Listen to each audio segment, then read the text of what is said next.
I'll show you a couple easy and cheap methods for making bottles. First, I'm getting started with the labels so they have time to dry.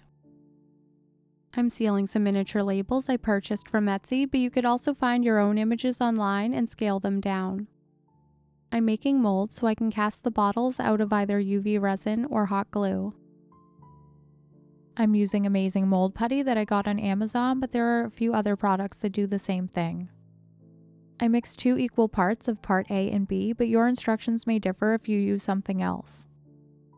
It's thoroughly mixed, so I'm adding the bottle, making sure to pinch it tight, especially around the cap and the curved part on the bottom. If you don't have any bottles to make a mold of, you can make some out of clay.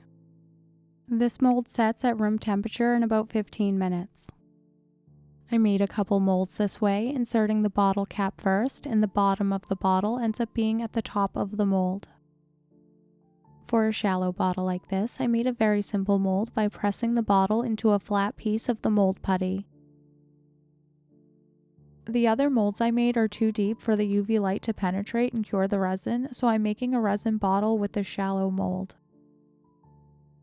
The resin is too thick to flow into the details, so I'm using a toothpick to push it into the bottle cap and make sure it reaches all the edges of the bottle. I cured the resin under a UV flashlight. To make the bottle a little more substantial, I added another layer of UV resin and cured it again. I'm wearing rubber gloves as I remove the bottle because the resin isn't completely cured on the underside and the stuff is toxic. I finished curing these bottles after they were unmolded, and I really love how clear they are. My preferred method for making bottles is using hot glue because it sets really quickly, it's non-toxic, and it's very cheap. Using my precision tip glue gun, I'm getting it into all of the small details. This looks clear now, but it does dry with a cloudy appearance, which can be one of the drawbacks of using hot glue if you want it to look see-through. You can create some variety in the size of the bottles by partially filling the mold or trimming the bottles after you unmold them. For more variety, you can make some of the bottles thicker by adding another layer or two of hot glue. The hot glue also works really well in the deeper molds. The mold is a bit rubbery, so it's easy to push the bottle out for the smaller mold. To make it easier to unmold the bigger mold, I cut it in half and I hold it together with my fingers while I fill it with hot glue. This is a really basic mold, but if you'd like more instruction, I linked a video from Bentley House Miniatures in my description. The Mod Podge is dry, and now I'm using watercolor to paint over top of the labels.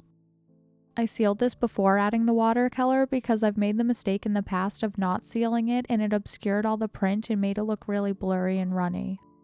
I made these bottles for my abandoned miniature lab, but you can skip these aging steps if you don't want your bottles to look old. I don't know if it makes a difference since the labels will be glued to bottles, but I also aged the back. Then I used a toothbrush to splatter some watered down black paint to make the labels look moldy and cut them out once they were dry. Cutting them out individually would take forever, so I cut across the bottom, then turned the paper sideways and snipped the sides before cutting them out across the top. I glued the bottles to a stick so it's easier to paint them. You can see how partially filling the mold, trimming the bottles, and adding extra thickness to some bottles creates a variety of sizes and shapes, even though I only used 3 molds. As the hot glue got hotter, it became yellow, so I painted the bottles in various shades of brown and green so they look like antique medicine bottles. For some of the clear bottles, I just kept them looking clear and cloudy, or I painted them a really light color so they look like see-through glass. To vary the appearance of the bottles a little more, or to replace caps that didn't mold well, you can use a small amount of Q-tip glued to the top.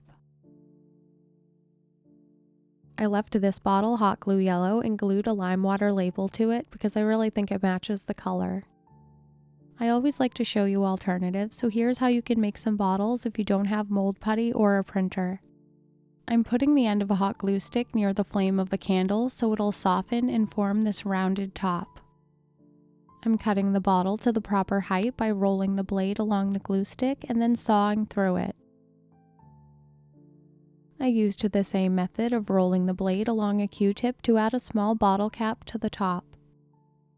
I painted this bottle cap before settling on a label, but you can wait until you know what product it'll be and coordinate the color of the cap with the label.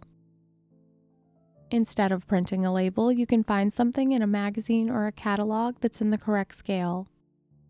Before cutting out the label, you can protect it by sealing it with Mod Podge or clear tape. I painted all of the bottle caps black, but I wish I had added some red and silver ones for variety. This method for making bottles is really easy and pretty low risk considering how cheap hot glue is. Some of the bottles will turn out better than others, so just put the best ones in the front and tuck the ugly ones in the back. You can click on this video to watch my abandoned miniature lab video or check out the link in the description. My name is Shyra and I make videos like this every week, so make sure you subscribe. Thank you so much for watching.